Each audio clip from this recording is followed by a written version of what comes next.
Hi, Italy has no ports. Kind of.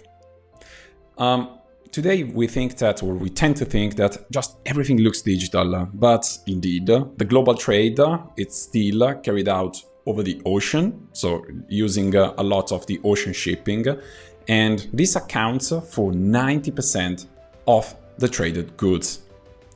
Now, if we look at Europe and China, we could say that the maritime trade is literally the lifeblood, and 64% of the goods traded between China and Europe occur over the ocean shipping. What are the commercial ports that are receiving all of that in Europe? Well, plenty of, but especially just three. Rotterdam in Netherlands, Antwerp in Belgium, and Hamburg in Germany. And their economic impact is pretty significant. If you look at the Rotterdam port, more or less is responsible for 350,000 jobs, and it accounts approximately for 11% of the Netherlands GDP. And you might be thinking, okay, but Netherlands, it's so small. Yeah, 11% is more or less 112 billion US dollars. So not peanuts, right?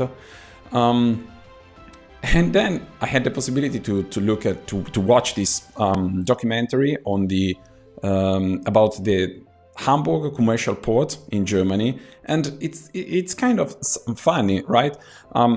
Now, I don't have the map in front of me right now, but you have to imagine that Hamburg is not directly on the sea. So you have to navigate inland before you can reach this port.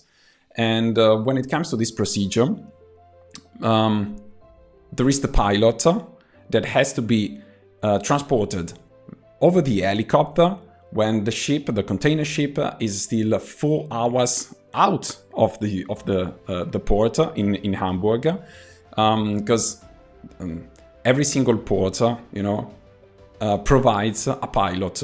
No matter how skilled your crew is, every single time there is a little ship reaching your main cargo ship, and there on board there is the pilot that is responsible to literally drive the ship into the port. Now, this of course has no exception in Hamburg, but this must occur over the helicopter because otherwise it would take too much. So in open sea, the pilot is dropped down over from this helicopter over the container ship, then 4 hours navigation, and when the container ship reaches the Hamburg port, there are these tugboats that more or less parked the container ship backwards, so they literally flip it 180 degrees and then they pull it back.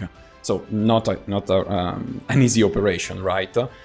And even in that case, so let's think about how bad the ports, the commercial ports in Italy are, or how bad the backbones, infrastructures theoretically supposed to support those commercial ports are seen as bad by these massive shipping containers which prefer to just skip Italy when the container ship exits from the Suez Canal, and they prefer to sail miles and miles and miles more to reach Rotterdam, Antwerp or Hamburg, just because they are better.